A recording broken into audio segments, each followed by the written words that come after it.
Hi గారు, from top channel. ప్రస్తుతం మనతో పాటు దాము బాలాజీ గారు సీనియర్ జర్నలిస్ట్ ఉన్నారు. వాడితో ఒకసారి మాట్లాడదాం. సార్ నమస్కారం. సార్, రామోజీరావు గారి మార్గదర్శి పైన ఎప్పటి నుంచో కూడా ఒక కేసు నడుస్తూనే వస్తుంది. ఇప్పుడు దాంట్లో ఒక కీలక పరిణామం చోటు చేసుకుంది సార్. రామోజీరావు గారు తప్పు చేశారు అని చెప్పేసి వాళ్ళ ఫ్యామిలీ మెంబర్సే కోర్టులో ఒప్పుకున్నట్టుగా వార్తలు వినిపిస్తున్నాయి. అంటే ఆయన తప్పు చేస్తే మాకేం సంబంధం అన్నట్టుగా వీళ్ళ కొడుకులు మాట్లాడుతున్నారని చెప్పేసి చెప్తున్నారు. మరి నిన్న కోర్టులో ఏం జరిగింది? మరి నిజంగా రామోజీరావు గారు తప్పు చేశారా? మరి దీని గురించి మీరేం చెప్తారు సార్? నిన్న కోర్టులో, అంటే ఇక్కడ తెలంగాణ హైకోర్టులో మార్గదర్శి కేసు. మార్గదర్శి అంటే రెండు ఉన్నాయి బేసిక్గా. మార్గదర్శి ఫైనాన్సియర్స్ వేరు, మార్గదర్శి చిట్ ఫండ్స్ వేరు. మార్గదర్శి చిట్ ఫండ్స్ మీద ఏమో ఆంధ్రప్రదేశ్ ప్రభుత్వం జగన్ ఉన్నప్పుడు సిఐడి కేసులు వేశారు. దాన్ని ఇప్పుడు చంద్రబాబు రిటర్న్ తీసుకుంటున్నాడు. ఆ కేసులు ఏమో నిలబడవు. కానీ మార్గదర్శి ఫైనాన్సియర్స్ కేసు ఏమో 2006లో ఉండవల్లి కోర్టులో కేసు వేశాడు. అది 2006 నుంచి ఇప్పటి వరకు నడుస్తూనే ఉంది. 2006 అంటే దాదాపు 19 ఏళ్ళు అయిపోయింది. 19 ఏళ్ళుగా ఈ కేసు నడుస్తూనే ఉంది.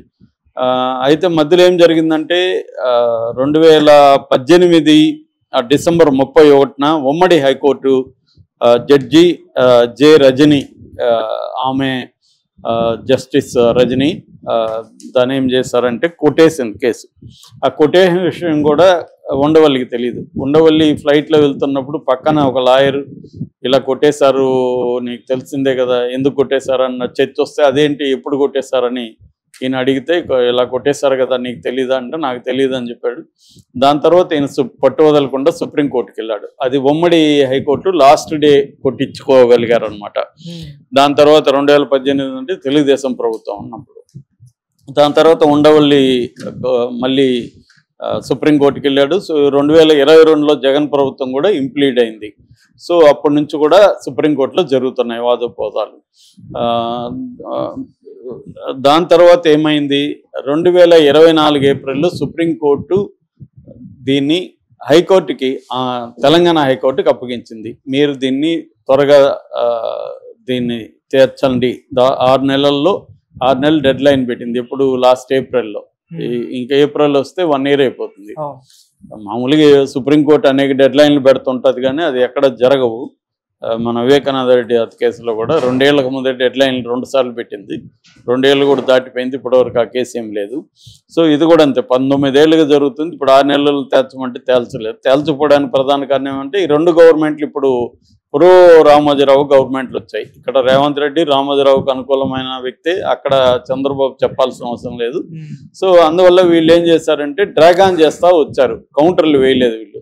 కౌంటర్లు వేయనప్పుడు గట్టిగా మొన్న హైకోర్టు సీరియస్గా ఎన్ని రోజులు వేయకుండా మీరు ఏం చేస్తుంటారు, డ్రాగ్ ఆన్ చేయకండి, సుప్రీంకోర్టు ఆదేశాలు ఉన్నాయి అని గట్టిగా చెప్తే నిన్న కౌంటర్ వేశారు.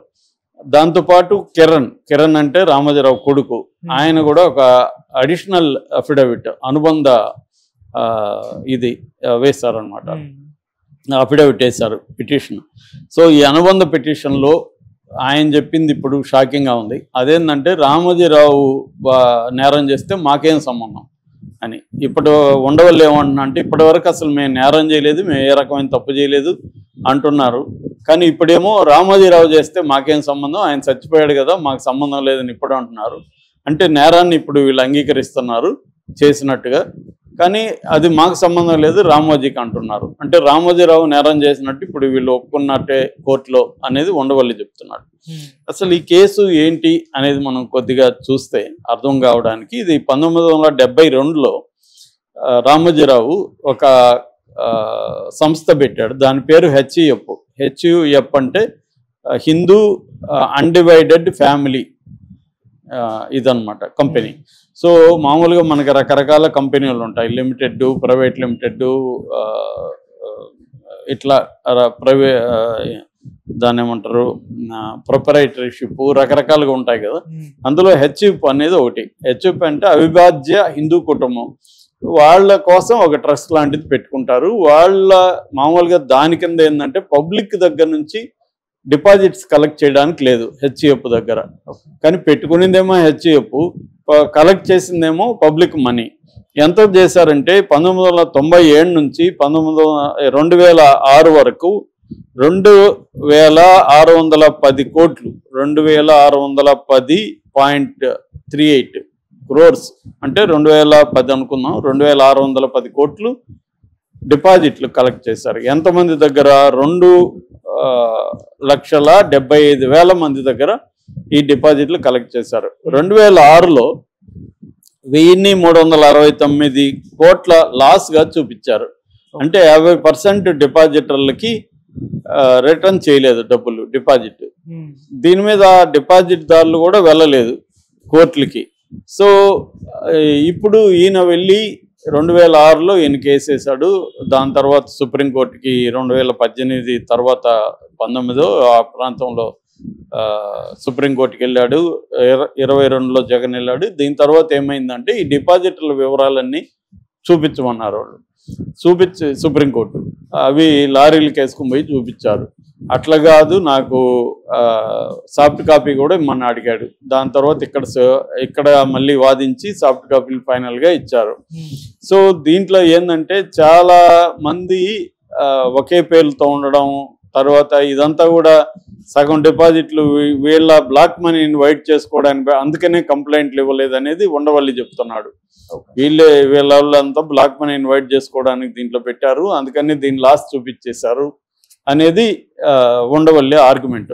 సో ఉండవల్లి చెప్పే పాయింట్ ఏముందంటే డిపాజిటర్లు కంప్లైంట్ ఇచ్చారా లేదా అనేది కాదు, చట్ట ఉల్లంఘన జరిగిందా లేదా. ఇదే విధంగా వేరే వాళ్ళు చట్ట ఉల్లంఘన చేస్తే అక్కడ మాత్రం అరెస్టులు చేస్తున్నారు, జైలుకి పంపిస్తున్నారు. రామోజీరావుకి చట్టం వర్తించదా? అసలు రామోజీరావు నాకు చట్టం వర్తించదు అన్నట్టుగానే మాట్లాడాడు అనేది. రెండవది ఆర్బీఐని కౌంటర్ ఏమంటే ఆర్బీఐ కూడా చట్ట ఉల్లంఘన జరిగింది అనేది ఆర్బీఐ కూడా హైకోర్టుకి చెప్పింది. నిన్న కూడా ఆర్బీఐ తరఫున ఎల్ రవిచందర్ అనే అడ్వకేటు క్లియర్గా రామోజీరావు ఈ మార్గదర్శి కంపెనీ సెక్షన్, అంటే ఆర్బీఐ యాక్ట్ ఉంటుంది, ఆర్బీఐ యాక్ట్ సెక్షన్ 45(5) దీన్ని బ్రేక్ చేసింది అని చెప్తున్నాడు. అలాగే సెక్షన్ 58(b)(5)(a) ప్రకారం శిక్షార్హులే క్రిమినల్ ప్రొసీడింగ్స్ జరగాల్సిందే అనేది కూడా ఆర్బీఐ వాదించింది. అయితే ఇంకొక విచిత్రం చోటు చేసుకుంది. అదేంటంటే రెండు ప్రభుత్వాలు, ఆంధ్రప్రదేశ్ తెలంగాణ ప్రభుత్వాలు, అసలు ఆయన రామోజీరావే చనిపోయినాక ఈ కేసు అనవసరం కాబట్టి దీంట్లో మీరు కోర్టు సమయం వృధా అని మేము భావిస్తున్నామని కోర్టుకి కౌంటర్ ఇచ్చారు. అంటే కోర్టుకి సలహా ఇచ్చారనమాట రెండు గవర్నమెంట్లు, కేసుని దీన్ని పట్టించుకోకుండా మూసేయండి అని. సో ఇప్పుడు దీని మీద వాదనలు జరపడానికి ఉండవల్లి టైం అడిగితే అది మార్చి